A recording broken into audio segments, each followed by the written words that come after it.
ለምንድን ነው የምትገሉን? ለምንድን ነው የምታግቱን? ግደሉን ነው ባካችሁ፣ አትግደሉን፣ በእናታችሁ አትግደሉን። እኛ ጥይት አይገባንም፣ ባካችሁ ተውን፣ ባካችሁ። ይህ የኢትዮጵያን የሹፌሮች ድምጽ ነው። እኛ ዘረኞችም ብሔርተኞችም አይደለንም፣ አትግደሉን እያሉ ይገኛሉ። ይህንም ተከትሎ ለታዋቂው ዲላምፒት የኢትዮጵያን ደስታውን ብቻ ማየት ሳይሆን መከራችንንም ዘግብልን እያሉ ይገኛሉ።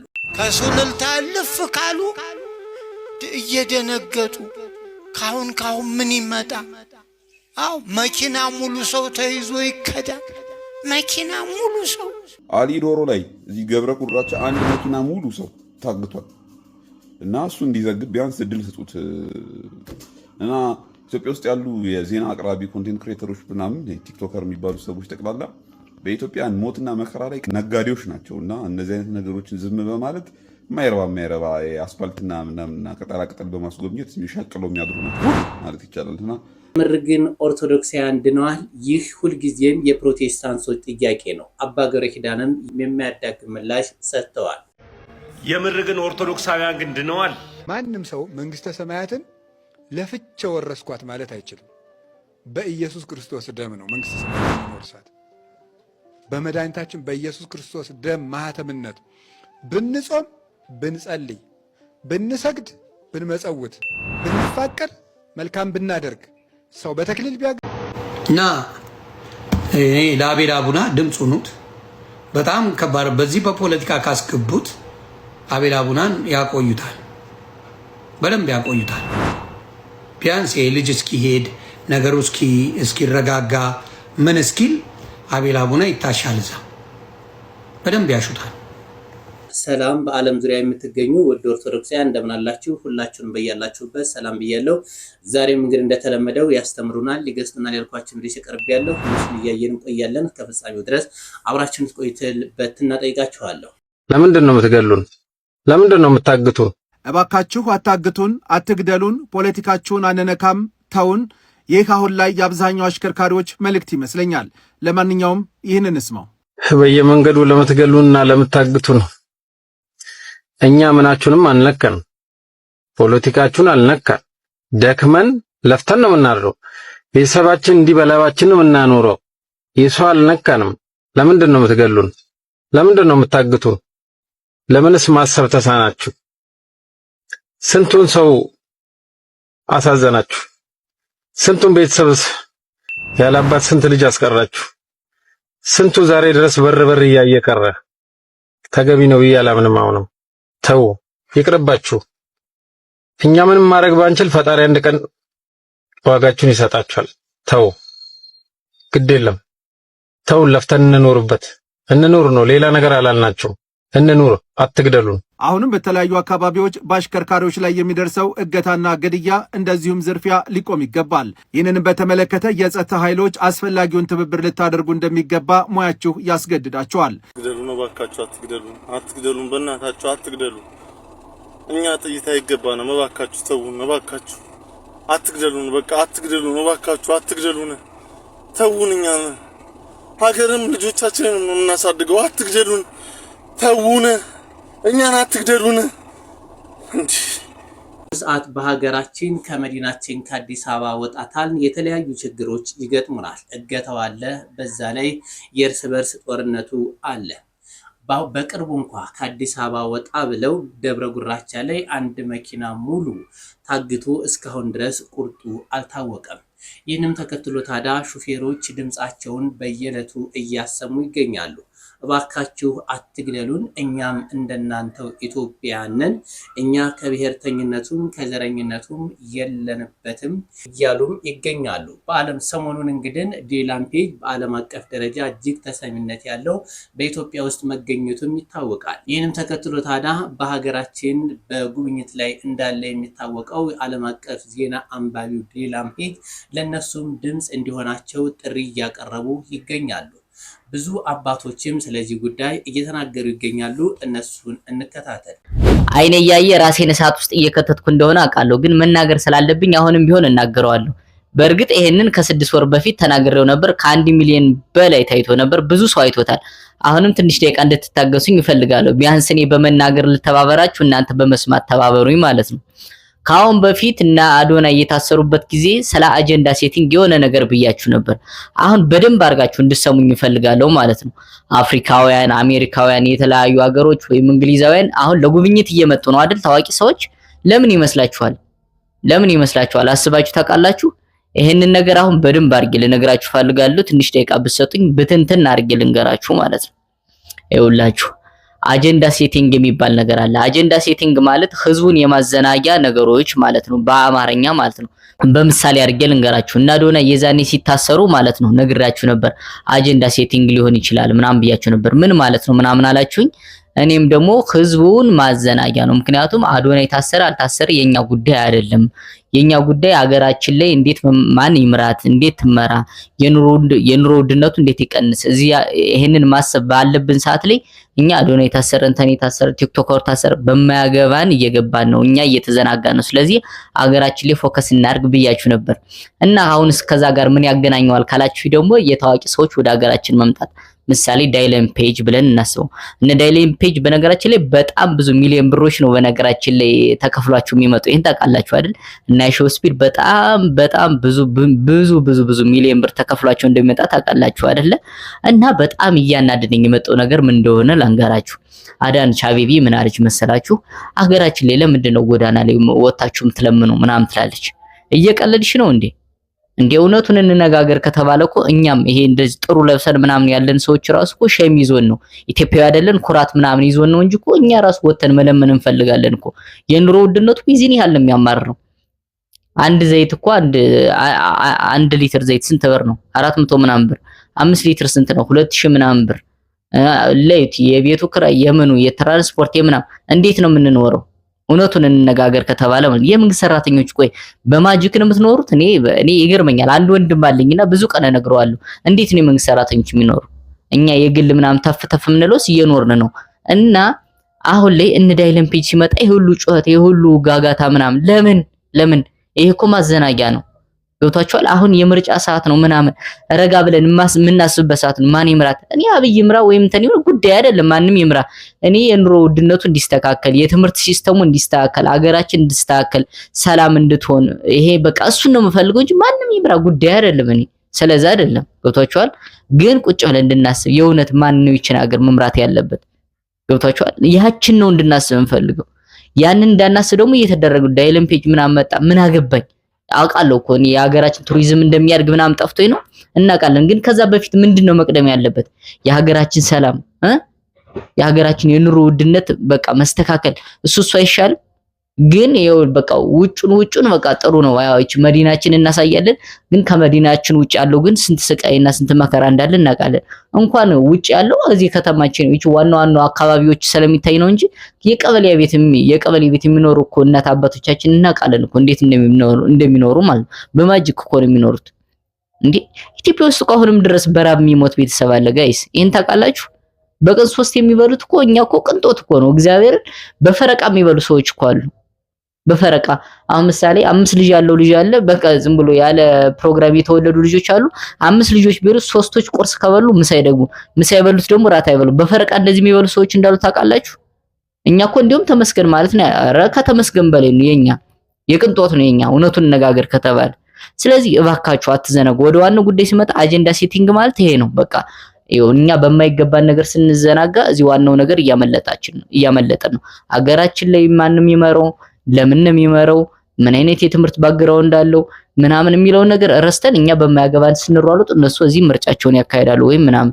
አሁን በደንብ እንዲሰመር የሚፈልገው አገራችን ይሄ ምርጫ ይሄኛው መሪ ይምራ ያኛው ይምራ አይደለም። እኔ አብይ ቢወርድ ማን እንደሚመራ እንኳን አላውቅም። እግዚአብሔር ነው እውነቱን ነው የምነግራችሁ። ግን አብይ ቢያንስ ድምጻችን ሰምቶ በቃ የኑሮ ውድነቱ እንዲስተካከል ይሄ ስግብግብ ነጋዴዎች እንዲያስተካክሉ ምናምን ያ ነገር ባካችሁ ድምጻችን ይሰማ ለማለት ነው። እኔ እንግዲህ የመሰለኝን ተናግሬያለሁ። ሐሳባችሁን ኮሜንት ሴክሽን ላይ ግለጹልኝ። ከሱልልታ ልፍ ካሉ እየደነገጡ ካሁን ምን ይመጣ? አው መኪና ሙሉ ሰው ተይዞ ይከዳል። መኪና ሙሉ ሰው የት እንደወደቀ አይታይም። ቤተሰብ ጠይቃለሁ ብሎ ሲሄድ ቤተሰቦቹ ስንት ሰዓት ትደርሳለህ እበሩ ቆሞ መጣ ቀረ ሲሉ ጠፋ። አቤት እንዴት ያሳዝናል በእውነት።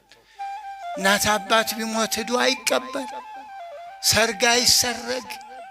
ከዚህ በላይ ክፉ ቀን አለ አለ? ታዲያ መድኃኒቱ ምንድን ነው? ኢቲቪ ላይ አንድ ዜና አይቼ ነበር። ብዙዎቻችሁ ኢቲቪ ታያለ እንዴ ምናምን። ቴሌቪዥን የለኝም፣ ፌስቡክ ፔጅ ላይ ግን ኢቲቪ ዜናቸው ስለሚመጣልኝ ነው የማየው። ለማንኛውም ዋናው ሀሳብ ምን እንደሆነ ልንገራቸው። የዴለን ፔጅ ነው ምናምን የሚባል አንድ ቲክቶከር ኢትዮጵያ ውስጥ መጥቷል እና ዜናው የሚለው በፈጣን ዜና አቀራረቡ የሚታወቀው አሉ። አይሆፕ ልጁ ፈጣን ሊሆን ይችላል። ስለዚህ ምን አድርጉት መሰላችሁ? ይሄኛውን አድዋ ፕሮጀክት ምናምን ታሳዩት። አሊ ዶሮ ላይ እዚህ ገብረ ቁራቻ አንድ መኪና ሙሉ ሰው ታግቷል እና እሱ እንዲዘግብ ቢያንስ እድል ስጡት እና ኢትዮጵያ ውስጥ ያሉ የዜና አቅራቢ ኮንቴንት ክሬተሮች ምናምን ቲክቶከር የሚባሉ ሰዎች ጠቅላላ በኢትዮጵያን ሞትና መከራ ላይ ነጋዴዎች ናቸው እና እነዚህ አይነት ነገሮችን ዝም በማለት የማይረባ አስፋልትና ምናምንና ቅጠላቅጠል በማስጎብኘት የሚሻቅለው የሚያድሩ ናቸው ሁሉ ማለት ይቻላል። እና በእርግጥ እሱም ቢሆን ኢትዮጵያ ውስጥ የመጣው ተከፍሎት እንደሆነ እናውቃለን። ሳይከፈለው እግሩ እንደማያነሳ እናውቃለን። ከመንግስት ተከፋይ ነው እሱም ቢሆንም ያው አጠገቡ ያላችሁ ሰዎች ምናምን ዜና የማቅረብ ፍላጎት ስላለው ልጁ ቢያንስ እንደዚህ አይነት ነገሮችን ያርግ። እኔ ትዝ ይለኛል የዛሬ ዓመት እዚህ ከመምጣቴ ከአንድ ሳምንት በፊት ወደዚህ ከመምጣቴ ከአንድ ሳምንት በፊት ልክ እንደዚህ ሰዎች ታግተው ከዛ በኋላ ሰዎች ተገለው እዛ የተገደሉ ሰዎች ቀብር ላይ ነበርኩኝ። ቀብሬ ነው የመጣሁት እዚሁ ገብረ ጉራቻ ላይ ልክ እንደዚሁ ግድያ ተደርጎ ማለት ነው። እነዚህ አሁን ታግቶ የተባሉት አንድ መኪና ሰው እነዚህ ታግቶ የተባሉት አንድ መኪና ሙሉ ሰዎች ይሙቱ ይዳኑ አናውቅም። ዕጣ ፈንታቸው ምን እንደሚሆን አይታወቅም። እና ንገሩት ለዴሌም ፔጅ የፖሊስ መኪና ምናምን የሚያጅብክ ለክብር ካርለም በሉት። እንዳትታገት ፈርተው ሊሆን ይችላል። የሆነ ሰው መጥቶ እንዳይወስድክ ፈርቶ ሊሆን ይችላል። የሆነ ሰው እንዳይገድልክ ፈርቶ ሊሆን ይችላል የሚያጅቡክ እንጂ ስለአንተ ክብር ማንም ግድ አይሰጠውም። እና አጠገቡ በጣም ብዙ ቲክቶከሮች እንዳሉ አውቃለሁ። እና ይንገሩት፣ ቅርቡ አይደሉ? ይንገሩት እንደዚህ የሆነ ነው ምናምን ይበሉት።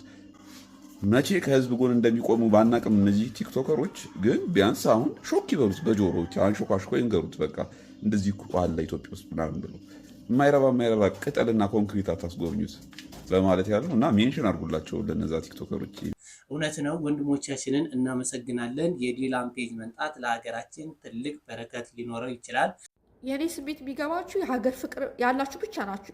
ይሄ ቪዲዮ ለብሩክ ኒው፣ ለአዶናይ፣ ለነ ሙሴ፣ ለነ ሜርሲ ብቻ አሁን ላይ ላሉት ቲክቶከሮች ለእናት ሀገራቸው አንድነት፣ ውበት፣ ግርማ ሞገስ፣ ልማት በቃ ትልቅ ደረጃ ላይ ደርሳ ወይም ደግሞ በዓለም ሕዝብ እንድትታይ የሚፈልጉ ወጣቶች ተስፋ ሰጪ ወጣቶች ናቸውና ልናመሰግናቸው ይገባል። በጣም ልናመሰግናቸው ይገባል። ጌታ አስቡት፣ ሁላችንም እንደዚህ አይነት አመለካከት ለሀገራችን ቢኖረን ሀገራችን የት በደረሰ። ነገር ግን በሀገራችን ላይ ያለው ሰቆቃ፣ የህዝቡ ሰቆቃ እጅግ በርክቷል፣ እጅግ በስቷል። ከአዲስ አበባ ወጣታልን እንደ ልብ መንቀሳቀስ አንችልም። ይህ ደግሞ የኢትዮጵያ ህዝብ ይህንን ነገር ቶሎ ብሎ ሊያስቆመው ይገባል። ሁኑ ኦርቶዶክሳውያን ድነዋልን? ይህ የፕሮቴስታንቶች የዕለት የዕለት ጥያቄ ነው። ለዚህ ምላሽ አባታችን አባ ገብረ ኪዳን መልሰዋል። እሱ እንከታተል። ቢመንን ዋሻ ውስጥ ቢገባ የፈለገ ነገር ቢያደርግ ያለ ጌታችን ያለ መድኃኒታችን ያለ ኢየሱስ ክርስቶስ ደም ማህተምነት ሰው ወደዚያች ከተማ ሊገባ አይችልም። የቆረቡ ሰዎች ግን የመንግስተ ሰማያት ጋራንቲ አላቸው፣ ዋስትና አላቸው። መንግስተ ሰማያት ለመግባታችን ክርስቲያኖች እርግጠኞች ነን። እርግጠኞች የምንሆነው ጥሩ ሰዎች ስለሆንን አይደለም፣ ቅዱስ ሥጋውን ክቡር ደሙን ስለምንቀበል ነው። ቅዱስ ሥጋውን ክቡር ደሙን ስለምንቀበል ግን እናንተ ቆርባችሁ የለ አለ ዲያቆኑ፣ ግቡ እናንተ። እንግዲህ የሚከለክላችሁ ማን ነው? ተዘከረን ብላችሁ አልነበረም? ቅድም ብላችኋል። ታዲያስ ፈያታዊ ዘየማን ተዘከረን ብሎ አስቀድሶ ምንድን ያደረገ? ፈያታዊ ዘየማን እኮ ሲያስቀድስ ነው አለ። ክርስቶስ እኮ እየቀደሰ ነው በዕለተ ዓርብ የዋለው። የክርስቶስ እኮ የዕለተ ዓርብ ውሎ ቅዳሴ ነው። ፈያታዊ ዘየማን አቤቱ በመንግስት አስበኝ አለ። የደሙን ማህተም ሰጥተው ያንን የደም ማህተም ይዞ በሄደ ጊዜ ኪሩብ መልአክ ከገነት አጥር ላይ መቆም አቃተው። አንተ ማን ነህ? አብርሃም ነህ? ይስሐቅ ነህ? ያዕቆብ ነህ? አለ። እኔ አይደለሁም፣ እጄን በሰው ደም ነክሬ የምኖር ሰው ነኝ። ታዲያ ምን ለዚህ ያበቃ ምንድን ነው? ቀጸበተኒ ምህረት፣ ይቅርታ ጠራችኝ። ጌታዬን በመስቀል ላይ አየሁት። አቤቱ በመንግስት አሰበኝ አልኩት። እንደምታየው የደሙን ማህተም ሰጠኛል። አዳምን ቀድሞት ገባ። በጌታችን በኢየሱስ ክርስቶስ ደም የነጹ ሁሉ መንግስተ ሰማያት ሊገቡ ይቻላቸዋል፣ እርግጠኛም እንሆናለን። ለዚህ ነው ወብነ ሞገስ ሶበነበው ውስተ ምሥዋዕሁ ለእግዚአብሔር በደሙ ለእግዚእነ ኢየሱስ ክርስቶስ። ቅዱስ ጳውሎስ ዕብራውያን መልእክቱ ላይ ሲናገር በጌታችን በመድኃኒታችን በኢየሱስ ክርስቶስ ደም ወደ እግዚአብሔር መንበር ስንገባ ባለሟልነት አለን፣ ድፍረት አለን ይላል አማርኛው መጽሐፍ ቅዱስ ሞገስ ያለውን ሲተረጉም። ወደ ጌታችን ወደ እግዚአብሔር መንበር በጌታችን በመድኃኒታችን በኢየሱስ ክርስቶስ ደም ስንገባ ሞገስ ባለሟልነት አለን። የክርስቶስን ደም የተቀበሉ ሁሉ ነጫጭ ልብስ የለበሱ ናቸው። ጥቋቁር የነበሩ እንኳን ቢሆኑ፣ ጨለማ የለበሱ የነበሩ እንኳን ቢሆኑ፣ እነሱ እንኳን ቢሆኑ በክርስቶስ ደም ከታጠቡ ነጫጮች ናቸው። ለዚህ ነው ትንቢተ ኢሳይያስ ምዕራፍ 1 ቁጥር 18 ላይ ሲናገር ንዑንቱ አቀሲ በእግዚአብሔር እመኒ ኮነ ኃጢአትክሙ ከመለይ አጽአዶ ከመበረድ፣ ኃጢአታችሁ እንዳለላ እንኳን ቀይ ቢሆን እንደ በረዶ ነጭ አድርገዋለሁ ይላል። እንደ በረዶ እንዳለላ ቀይ ቢሆን የሚለው ፍጹም የሆነ በኃጢአት መታለል ወይም ብለዲ መሆን ማለት ነው። ደማስቆ ማለት ብለዲ ማለት ነው ይላሉ። በደም የተነከረ መሬት ማለት ነው። ቅዱስ ጳውሎስን ከደማስቆ ከተማ የጠራው ለዚያ ነው።